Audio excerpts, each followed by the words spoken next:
Hello, everyone, and welcome to a brand new episode of the Auto Grade Podcast. Today, I have the blessing and the pleasure to having here one of the guests that I think you guys are going to like a lot, Alan Lazaros. Please, Alan, can you please introduce yourself, what you like, what you do? First of all, thank you for having me. I do not take it lightly. I believe, so you told me we were talking to some youngsters. So I'm 37. I know I look young, but I'm 37 years old. Born in 1988, born and raised in Massachusetts. And I don't take it lightly to speak into the lives of other people because, quite frankly, if you are a youngster out there, teens, early 20s, even early 30s, you got a big, long future ahead of you, most likely, statistically speaking. And I think the people that you allow to pour into your mind is going to dictate your future quite a bit. So it's an honor. Thank you for having me. Introduce myself. Born and raised in Massachusetts. I'm the CEO of a company called Next Level University. The tagline of my podcast or my company is success and personal development in your pocket every day from anywhere on the planet, completely free. So we have 2,300 episodes. We're heard in over 180 countries now, and we have well over 1 million listens and a 24-person team, 126 paying clients. So it's growing a lot. We started 9 years ago. 11 years ago for me, my business partner and I got together 9 years ago. And I'm the CEO of the company. Basically, it's my job to make sure the company is headed in the right direction. And I'm leading a bunch of people to really reach their full potential. Oh, that's incredible. I think that's good for you because, for me at least, when I feel that I'm helping others, I feel happy. That's part of my definition of success. And congratulations on having 2,300 episodes. I don't have that many, and I know the work it takes to take an episode out, and that goal of yours of having the next level opportunities for the people to listen everywhere in the world. And like you said before, it's what you get in your mind. Is gonna dictate your future. So, but before I go into that, and we can talk about that later, I just wanted to ask you, what was that moment in your life when you felt that you were at rock bottom, that you didn't see a light of day, you didn't see the end? So there was a lot of them, but the three that jump off the page for me, there's three in particular that sort of shaped me. The first one, I was really young, and this provides context to the third one, so I'll give you all three. The first one in 1991. So I was born in 1988, and in 1991, my birth father, John McCorkle, died suddenly in a car crash. I was almost 3. My sister was almost 6. My mom was 31. And she was a stay-at-home mom. I had a stepfather named Steve Lazaros. That's why my last name is Lazaros. From age 3 to 14. So the first one was my birth father dying. The second one, my stepfather left when I was 14. And we went from sort of upper middle class, doing very well financially, to he took 95% of the income with him, took his entire extended family with him, never seen or spoken to a single one of them since. I talked to my stepdad a little bit on Facebook Messenger in my 20s and then in my early 30s, but never seen them in. So he got the yacht and the apartment building, we got the house and the dog, and we went from sort of boats and ski trips and Dreamcast and Xbox and doing very well to I get free lunch at school now because our income is so low. My mom trades in her BMW for a little Honda Civic. I'm shopping at Salvation Army thrift stores. We don't have cable. We're not going to starve by any means, but we definitely went, how do we keep the house in the family? How am I going to go to college? That kind of stuff. The college I wanted to go to was $50,000 a year, and this is back then. It's called Worcester Polytechnic Institute, WPI. It's like a mini MIT in Massachusetts. It's an engineering school. So I bootstrapped my way through high school, straight A's, graduated 8th in my class, got in, got all the scholarships and financial aid that I could, and got my computer engineering degree, got my master's in business, and then I went kind of skyrocketed in tech. Tech company rose. And then at 26, and this is the third one. So first one, birth father died. Second one, stepfather left. Third one, I got in my own car accident. So I was 26, my fault. I crossed the double yellows up in New Hampshire. I got in a head-on collision with a big lift-kitted pickup truck. Fortunately, I was driving a very safe Volkswagen Passat. I used to call it the tank. Both airbags deployed. Everyone was okay. Definitely rattled. I mean, this was not a fender bender. Both cars were completely totaled. But fortunately, no one was killed, because if they were, it would have been my fault. Now, circle back. My dad died in a car at 28. I was 26 at the time, and this was the sort of second chance he never got. That was the rock bottom moment for me. That was the moment when I was like, okay, I have to make a promise to myself. And really what it was is I regretted the way that I was living. I wasn't a bad kid or anything like that, but I wasn't taking care of my health. I wasn't reaching my full potential. The shortest version is I got straight A's in high school, and yeah, I was doing great, and yeah, I was successful. The truth is, I left so much on the table, it's not even funny. I wasn't doing all I could with all I have. And I was barely scratching the surface of my true potential. So I made a promise to myself 11 years ago. I'm 37 now. I was 26, and I promised myself I would never again squander my own potential. So I dedicated my life to reaching my own full potential and helping others do the same. And I started a little company back then called Alan Lazaros LLC, what you'll never learn in school but desperately need to know. Because up to that point, I got straight A's in high school. I went to some of the best colleges on earth. And I didn't learn anything about habits or goal setting or mindset or courage, humility, and vulnerability. The things that I teach now at Next Level University, I didn't learn any of that in school. Fitness in particular, right? We didn't learn anything about fitness in school. And so 11 years ago, I went on that mission to reach my full potential and help others do the same. And I think in many ways, that's the exact same mission I'm on. It's just been rebranded to Next Level University. But that's really what I'm here to do is. So my rock bottom moment was post-car accident, filled with regret, realizing that I had lived a lot of my life on autopilot and suboptimally.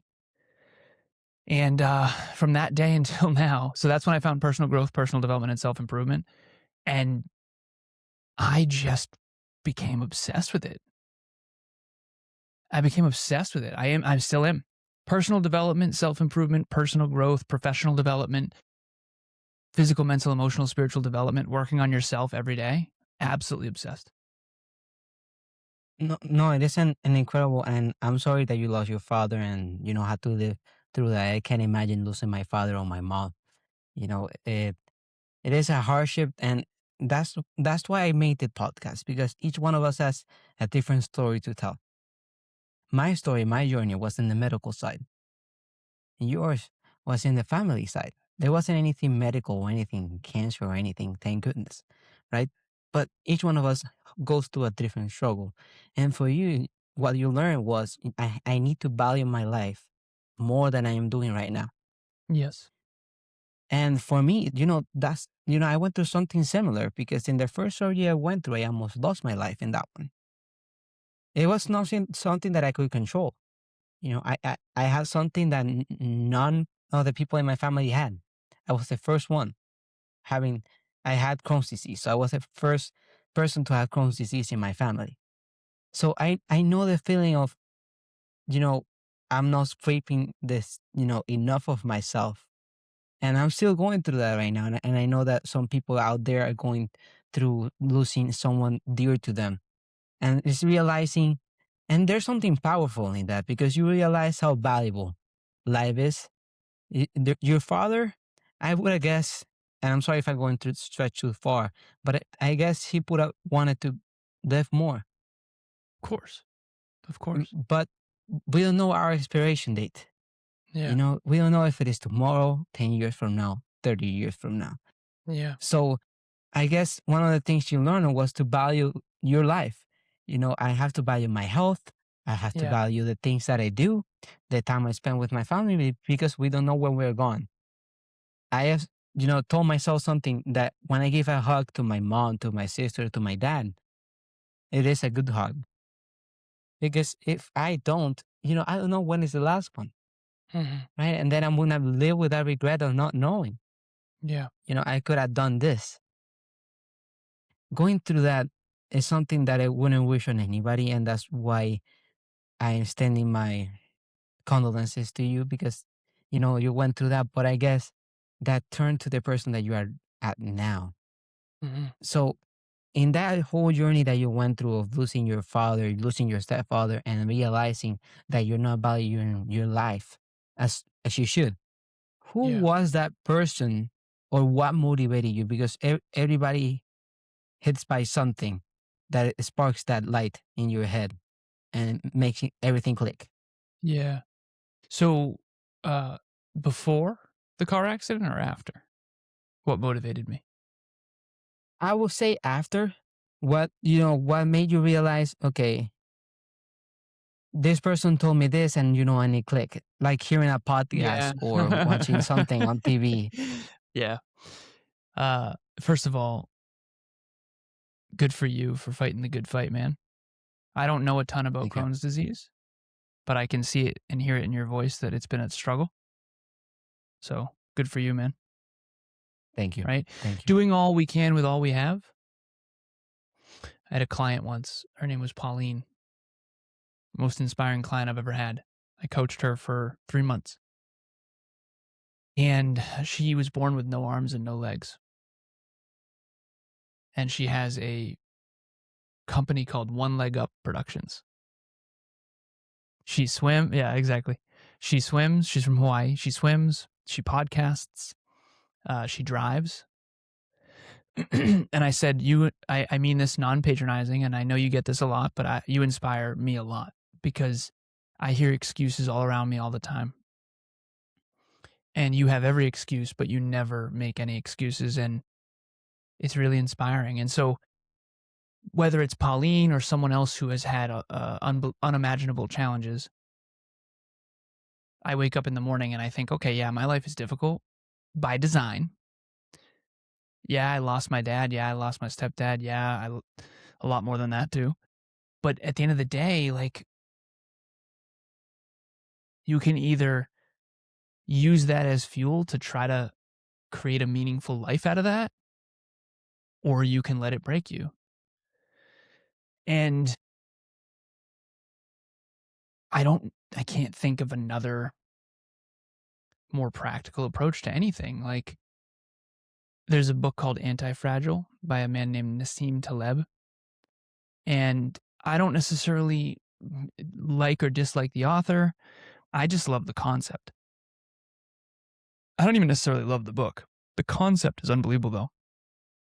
And Anti-Fragile is this concept of the more you attack something, the stronger it gets. The more you try to tear something down or someone down, the stronger they get. And I think that that's something I've always identified as is a warrior, a fighter. And the more I'm mistreated or judged or villainized or attacked, the stronger I've always gotten. And I was bullied a lot as a kid. And I guess what is it that motivated me? I think it's that same thing of you get one life. All of us get one shot at this thing. And you're either going to be at the end of your life proud of what you did with it or not.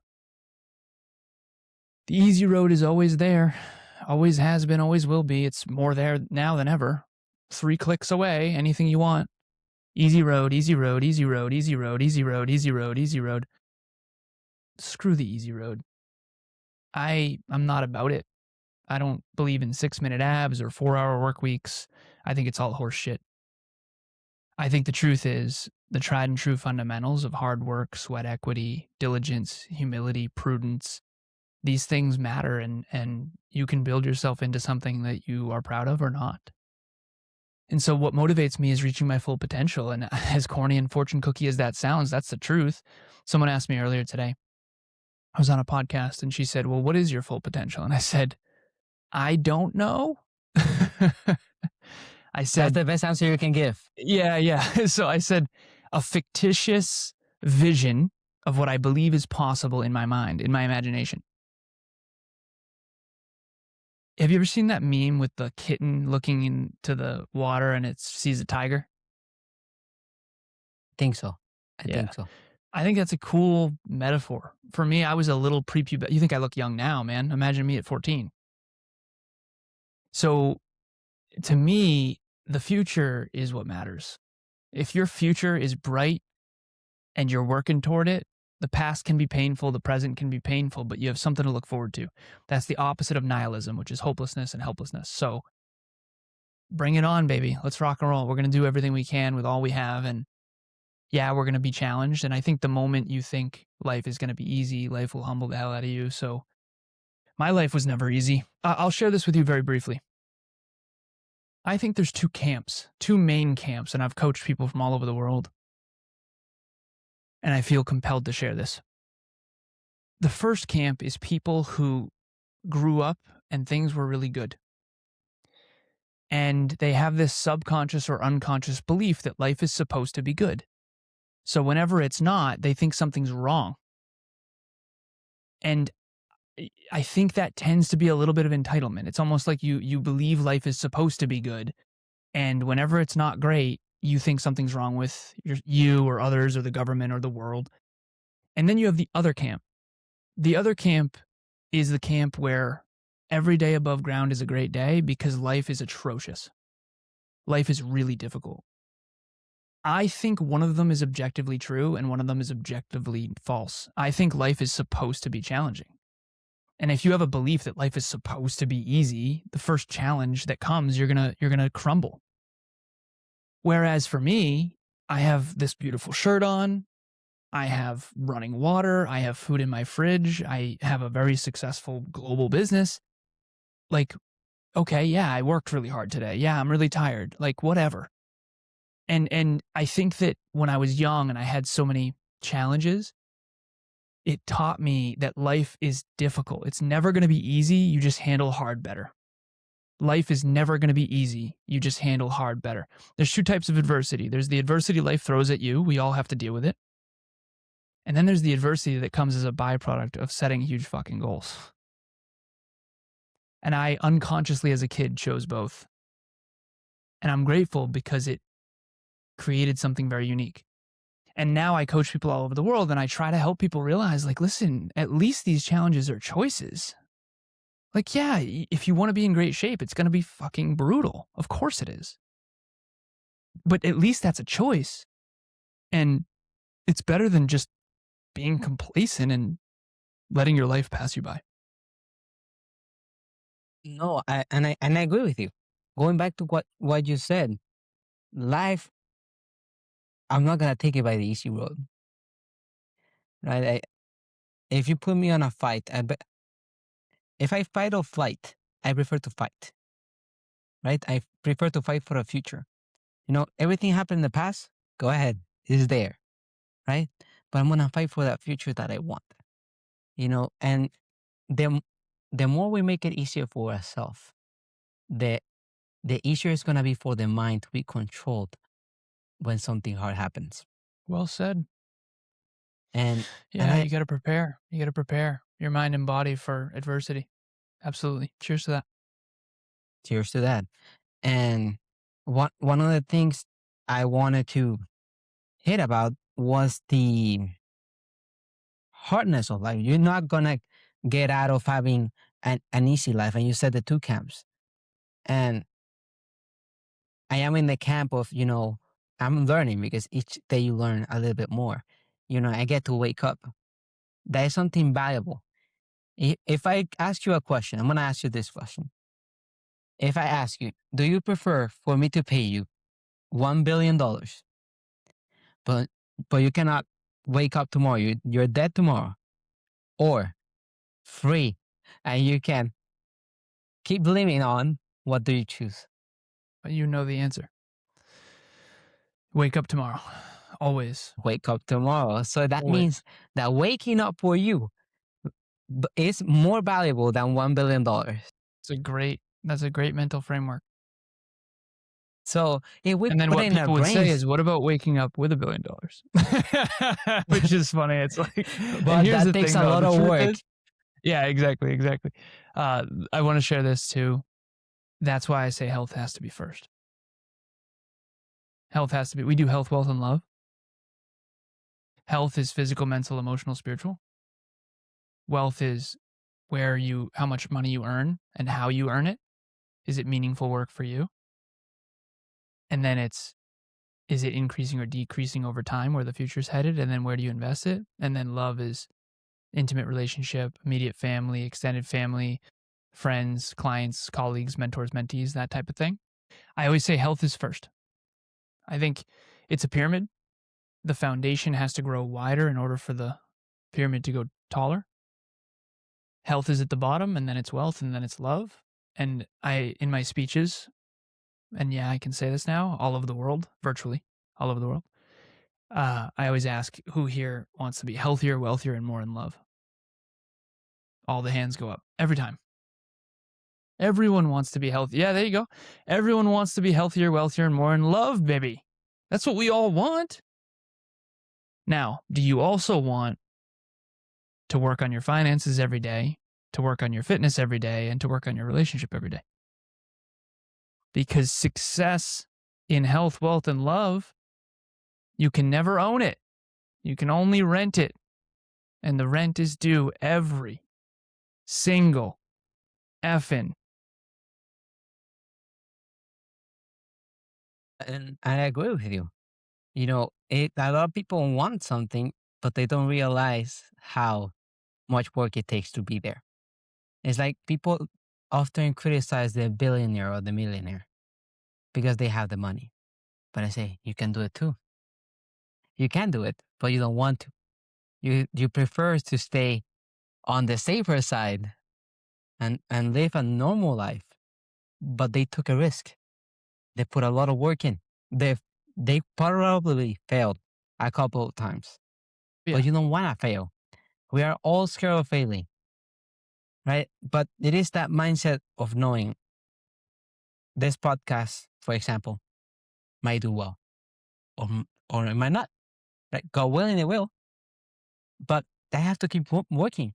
From this podcast, I'm going to learn something new, and from the next one as well. And we have to keep working. And sometimes what you think you want to do is not what you're meant to do. Daniel, what's the out of the gray mean? Out of the gray, what it means is going out from the storm, from the struggle into the light. Right. So it is, that's why I asked the guests what the rock bottoms are, so that we can work from inside the storm into out of the storm into the light. Like into the fray, out of the gray. Into the fray is towards the fight. Out of the gray is through the struggle. It's fascinating. I was very curious to that because I see your logo and I see like the tornado. Yeah. Yeah. Cool, man. No, no, thank you. And I wanted to do this because I know that there's someone out there that I can impact in one way or another. I am 21 years old. And if someone out there is seeing that a 21-year-old can make an impact, I know that if we all work together, we can make a better society. The more Yeah, we good for stay you. informed, thank you. The more we stay informed, the more we learn. We have to learn something new every day, and that's part of life. But the more we learn, the more we're gonna grow. And your success might not be having $1 billion or $1 million, but your success for you is to have a family, to live comfortably, and to have, and I don't know, play pickleball, right? That might be your success, but different people have their success. And I spoke this in my first podcast with my guests. You need to define what success is for you. Yeah, I got We to. cannot live, we cannot live by the success of another person, Mm-hmm. right? And Yeah, what fulfills you will be unique to you. The principles apply to all of us, but the way you apply those principles depend on your circumstances, your core values, your strengths and weaknesses, your goals, right? So the principles apply to all of us. But the way we apply those principles has to change. The medicine that you give one patient might kill another. You learn that, and that's actually Kevin and I, my business partner, joke. I'm sorry to interrupt you, but uh, I'm a coach who tolerates podcasting. He's a podcaster who tolerates coaching. Coaching, training, and podcasting is what I do now. Like pretty much all I do now, aside from running the company. Coaching is one to one, training is one to several, podcasting is one to scale. So one of them, podcasting is one to many. I do it, but I prefer one to one. And the reason why is because of what I just said. We can talk principles all day, but for each individual, I just got a new client earlier today. Her name's Louisa. She's audioing me probably 7.5 minute audio just to get started, giving me context on her business. The coaching that I give to her is going to be customized to her goals and her dreams and her circumstances and her core values. I couldn't do the exact same coaching with you or with any of your listeners. That's why I asked you before we hit record. I said it's the guest, it's the host, and it's the listener, and the magic is in the middle. But I need to know why they're here and who they are. Because if you have a goal to gain muscle, then eating more is a good thing. If you have a goal to burn fat, eating more is a bad thing. Everything is subjective based on the goal. And I'm an engineer, so everything is reverse engineered. So people say, well, I want X, and then they aren't willing to do Y, but Y is required to get X. And I like casting wide nets because I get to impact a lot of people, but I prefer casting a really narrow net to one person. And I like the idea because, like we mentioned here, each one of us has a different goal. Each one of us has a different circumstance, and you cannot say to a person that doesn't have $1 million, invest $1 million in your business. Yeah. Yeah. It's not like that. And going back to a point you mentioned earlier that I wanted to hit about was giving the power. The more you hit someone, the more power you give them. Yeah. That Yeah. does Yeah. not only apply to you as a person, that the more they hit you, the better you get, but it also applies to your mind. Because if you give something too much power, it's taking away energy from you and giving it to them. 100%. If if for example Netflix, it has more power in your brain than you, it is unlikely that you're gonna stop paying the Netflix subscription and going to the gym. Nice. It is unlikely to do that. You And know, the so we average have to give Netflix. power to what we want to. Yeah, 100%. The average Netflix user, 2 hours, 38 minutes a day. Brutal. I'll give you this, Daniel, because this is inspiring to me. You're 21, you're 21, but your listeners might be younger than you. I'm going to give everyone the thing that I say to my clients whenever I hear them making excuses. And yes, I'm pretty hardcore. Okay. We all have 168 hours a week, 24 times 7, 68. Okay. Sleep 8, that's 56. That means you have 112 left. 112 waking hours per week, 52 weeks a year. If you work a 40-hour week, which is a full-time job, you still have 72 hours. Take 72 and divide it by 7. That's an average of more than 10 hours a day free. Now make an excuse that you don't have enough time. Well, you have it there, everybody. Nothing more clear. The numbers And change everything, brother, because they get rid of your excuses. If I Pauline can heard do it something. with no arms and Sorry. no legs, you can do it. I heard something on a podcast that words talk, but numbers scream. Yeah. Numbers are the way, man. Numbers are the way. We can talk about that all day if you want. No, I love numbers too. And having that, the average of Netflix subscriber be 2.38 hours a day. That's incredible. Yeah. Because I have a TV on my room, but I don't use it. I don't I I don't use it. Because when I want to have something looking for my dream, doing the podcast, because I want to be a motivational speaker someday, speaking at events, I have to do something. I'm reaching out to podcasters. I'm reaching out to guests to have them here on the podcast Where did because you I reach have to out to work on me? it. Did you reach out to me on Instagram? No, I reach out to you through. Podmatch? I don't. No, there's another one. Matchmaker? There's. I think so. I LinkedIn? think so. No, not Yeah. LinkedIn, but I think Matchmaker. I think that was the one, and I reach out through there to Podmatch because I want to interview people that will bring something to my guest. Because, like Mhm. I said before, everybody has a story. There's To your nothing that. listeners, you mean? Yeah, to the listeners. Yeah, Yeah, love it. e- everybody has a story. Even the millionaires, even though they have the money, they have something behind them Always, always. that motivate them to be there. Daniel, you always this curious, man? Yes, Curiosity is a superpower, brother. Curiosity is a yes, I'm always superpower. curious. Yeah, I love it. Not a lot of 21-year-olds interested in this kind of stuff. Keep it up. Thank you, thank you. You're I welcome. want to make an impact in the world, and to do that impact, I have to do a lot of work. And Yes, you do. Yeah. Cheers to that. cheers to that. And for the people out there that want to do something, it might not be podcasting, but anything that you want to do. Alan, I think you can discuss this better than I am, that I could. You have to put a lot of work in. And you said we have 72 hours free. Here we work 40 hours a week, right? And you sleep 8, and 72 sleeping is waking so hours. important. 72 Waking hours. waking hours, meaning you're awake for those Wow. 72. And that's if you sleep 8. Most people don't. I shoot for 9. But yeah, it's I'm more unbelievable comfortable when at you do the 8. numbers. What'd you say? I'm more comfortable between 7 and 8. Nice. I shoot for 9. I usually end up around 8. That's amazing because people You don't have an realize aura the ring? importance of sleep. Track your No, sleep? I don't. Aura ring? I don't work for Aura. I'm not getting a kickback. Just unbelievable. Track your sleep. It's really cool. I don't like to have anything on me while I sleep. I like to sleep, naturally. I don't have Oh, my watch or anything. no That I have it worries. right now. I measure the calories I burn in the gym and Nice. the things I do in the gym. But once I go into to the bed, I'm out.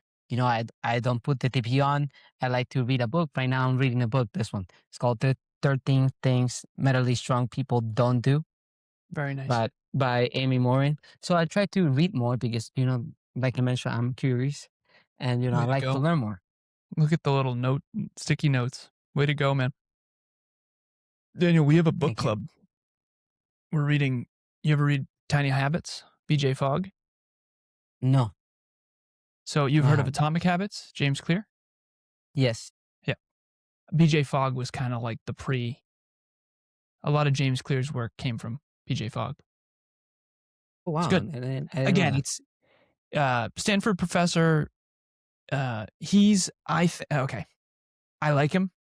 BJ, if you were ever to listen to this, I like him. I like him a lot. I like the book. He's got great frameworks. It's all graphs and stuff, which I love. I do think he's a little soft. Because he says, like, if you want to build a habit to do 20 push-ups, that's a hard habit. No, it's not, but it's all relative.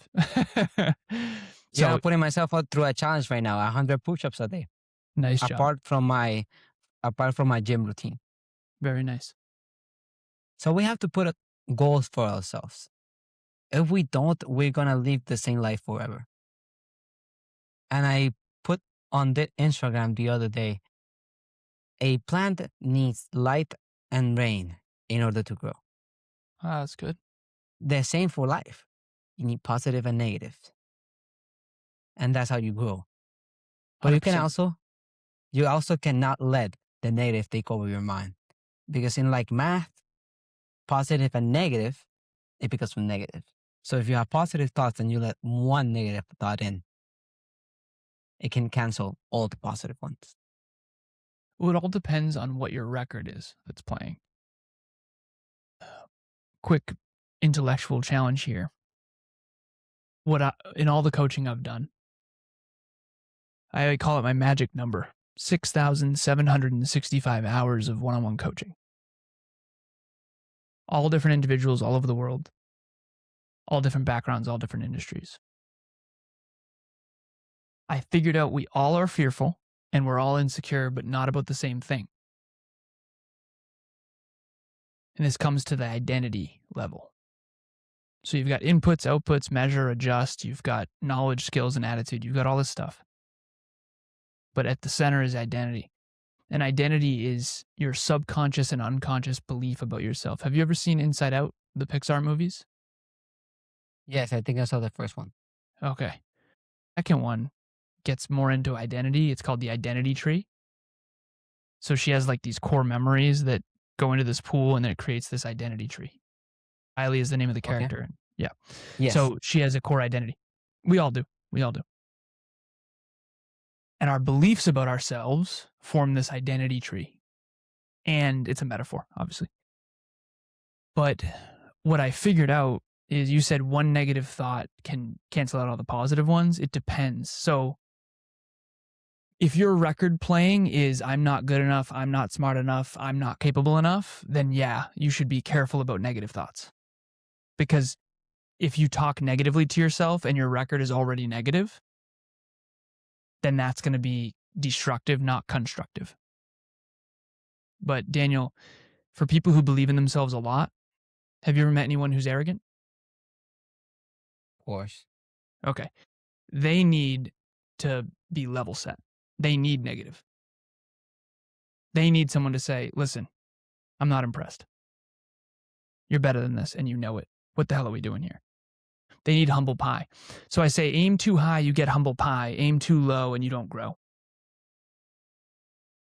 Negative isn't negative. It all depends on what your identity is.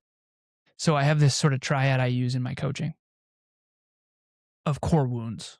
3 core wounds, 3 main ones. And again, this is oversimplified from internal family systems, cognitive behavioral therapy, acceptance and commitment therapy, all the different modalities, coaching, psychology, just accumulation of all of it into my own sort of framework that helps me coach people.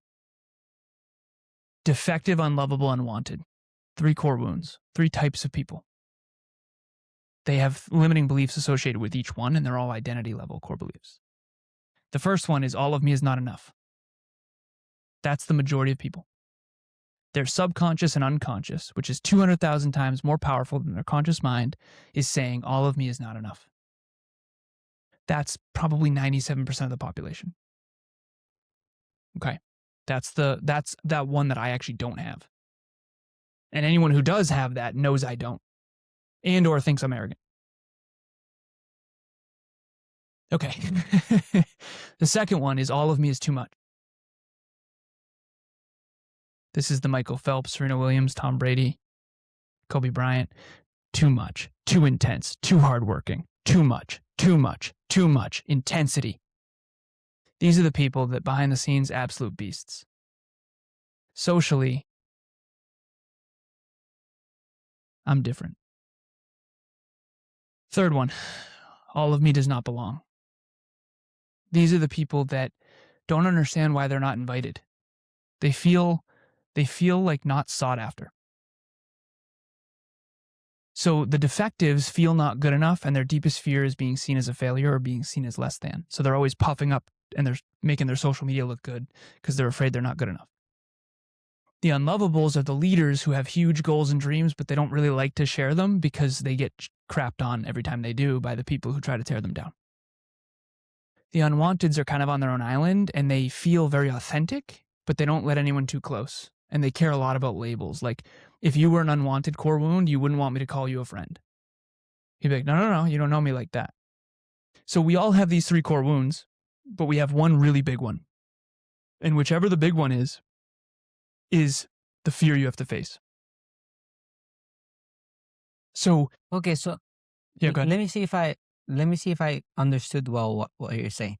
So the effectiveness is they think all of them is enough or not enough. So they think there's something above, there's something that they need to reach. So their core wound deep down is all of me is not enough. So socially, they try to hide that and they puff up to protect themselves. They pretend not to be insecure because they're actually very insecure. They don't believe in themselves a lot. Okay. And then the unwanted is the person The unwanted that, is neutral. They do believe in themselves, but not that much, but they own it. And they don't understand why the defectives and unlovables keep hurting each other. So the I would love to unlovables be. believe in themselves a ton. They have huge goals and dreams, and they're the achievers, but they don't know why no one likes them. They get mistreated all the time. They don't know why. I always say rocks go up, compliments go down. So if you make other people insecure, they typically villainize you or attack you. Not always, but a lot of times. And so they throw rocks. When you shine, they throw rocks at you. And so you get bullied and you don't know why. So typically the defectives, we all have to live in two worlds, the social world and the real world. So the defectives in the social world, they usually act very competent and very capable and like they believe in themselves a lot. But behind the scenes, they struggle and they don't believe in themselves much and they feel lost. The unlovables in the social world are always dimming down to try to not make anyone else feel insecure. I would love to be another. I don't know if I am right now, but no, I love to. I go to that degree because I am in the belief that do what you love, do how you want to do it, right? Which one do you And resonate don't with? care about. To say right now that I'm like the unwanted, I think that I'm neutral. That Yeah. I'm capable of more. That, but I own it. Yeah. I I will think put so. myself there because unlovable would be too much because there's no way that I have the same mentality that Kobe Bryant did. Well, Michael those are Phelps extreme has. examples of that core wound, right? Tony Robbins, Oprah Winfrey, Michael Phelps, Tom Brady, Michael Jordan, Kobe Bryant. Those are extreme examples of people who believe in themselves a ton, but they don't know other people don't. It's hilarious. They have no idea what it's like not to believe in themselves. Have you ever seen an interview with Kobe where they're like, well, when did you ever struggle with self-doubt? He's like, um, I mean, I guess, yeah. I mean, of course, everyone doubts themselves. He can't even answer because the answer is no, not really. Well, Daniel, there were some times in my journey that I doubted. okay.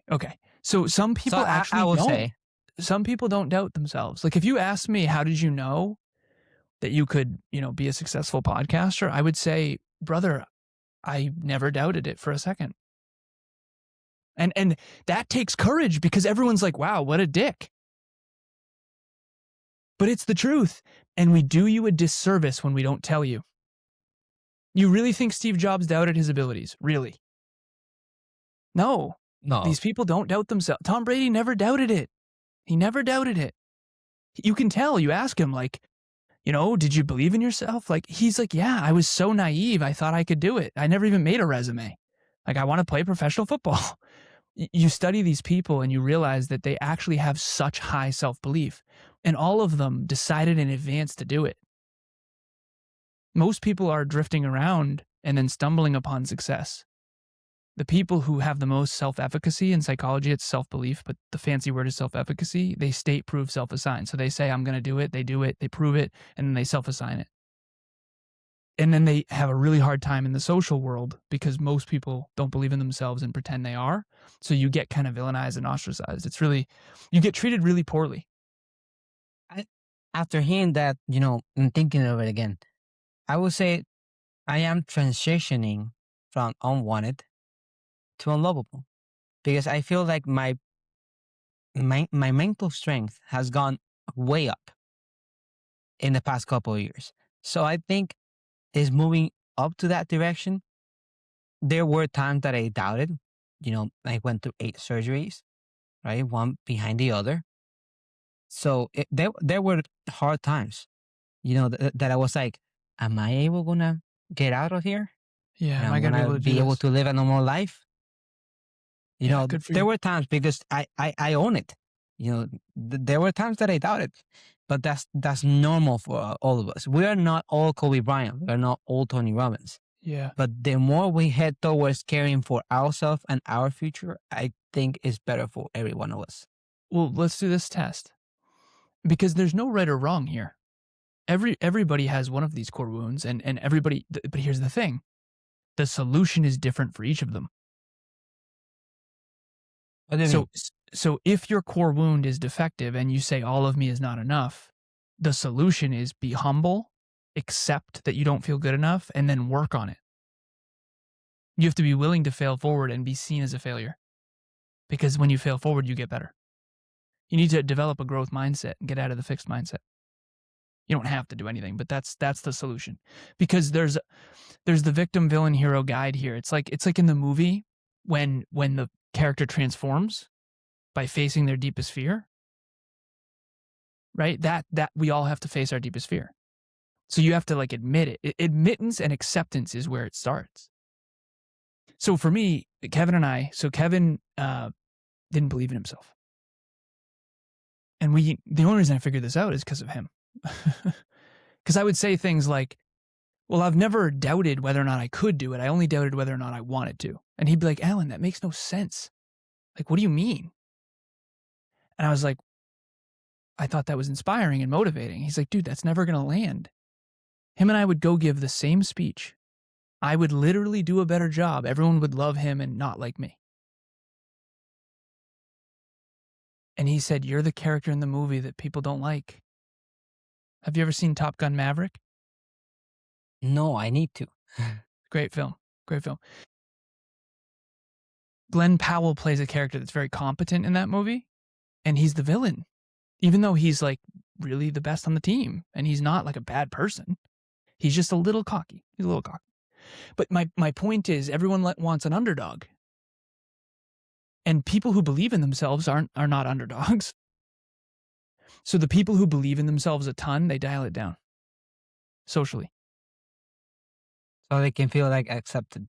Yes. Into a society. Because all that is they've not ever like wanted them. was unconditional love. All they've ever wanted was love and acceptance. But you don't get love and acceptance when you make other people insecure. And so I thought, Daniel, when I worked on myself, I thought people would like me more. Brother, hell no. Absolutely not. My social life got way worse. But my dreams and goals got way better. And my life got way better. So if you think self-improvement, personal development, personal growth, and achieving your goals and dreams is going to make people like you more, absolutely not.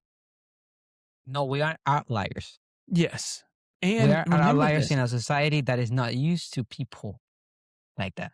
It's a good metaphor. Beyonce is loved from afar. But what do you think Destiny's Child thinks of her? You got to understand, like, Tom Brady's the best quarterback to ever live. Okay? You can cut his career in thirds and still be in the Hall of Fame 3 times. He's the most hated quarterback on earth. Michael Jordan is legend now, but at the time was hated. Kobe Bryant is loved now, but at the time was hated. People love an underdog. Taylor Swift was loved on her upbringing, and now she's hated. Not everybody, obviously, but the point that I'm making is Taylor Swift believes in herself at 10 out of 10.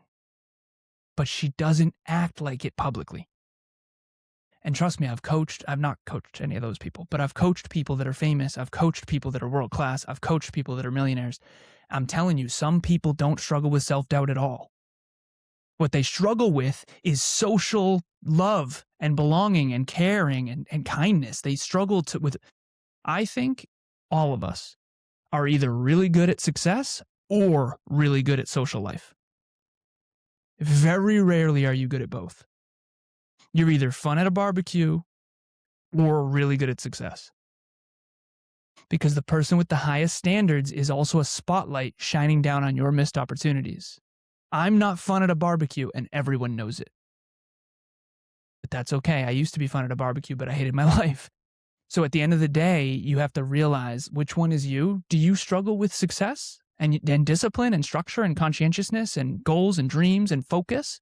Or do you struggle with social, kindness, empathy, vulnerability, courage, humility, emotional intelligence?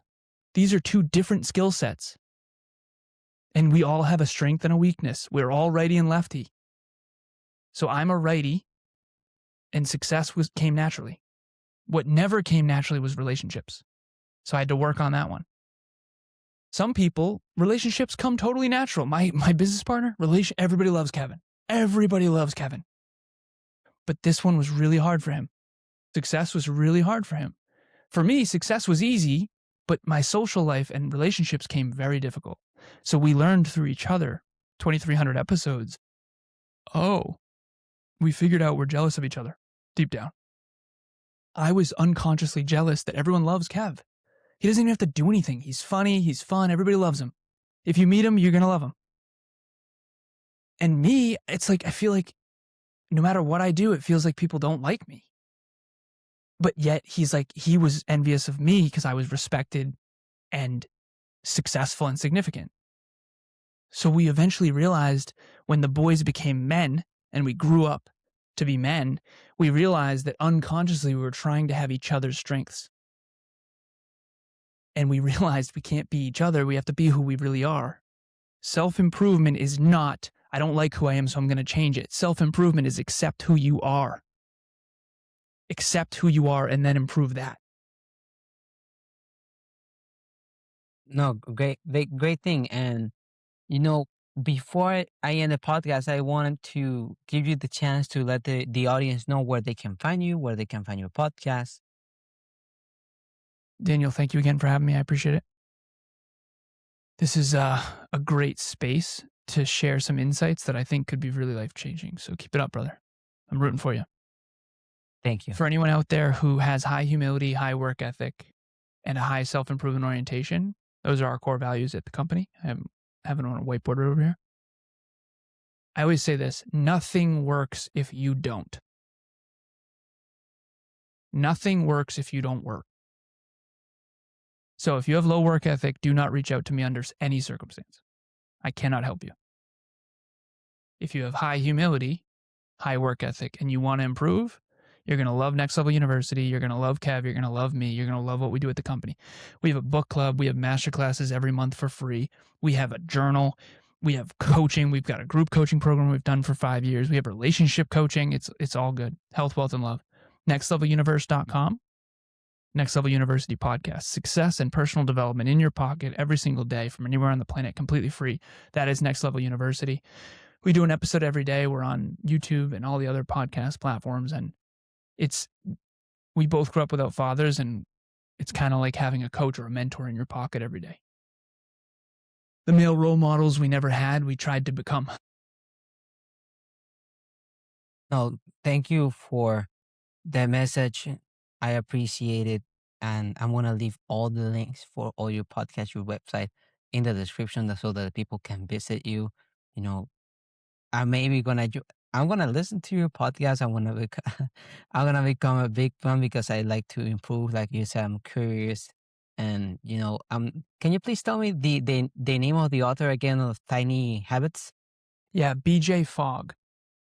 BJ Fogg. I'm trying to write it down. BJ Fogg. It's a very famous book. It'll come right up. Perfect. So I want to thank you, Alan, again for being here. Thank you for being an amazing host. Thank you for sharing your journey, everything you learned, and I hope that we can do this again. Same, That as in the do I. future. Thank you for having me.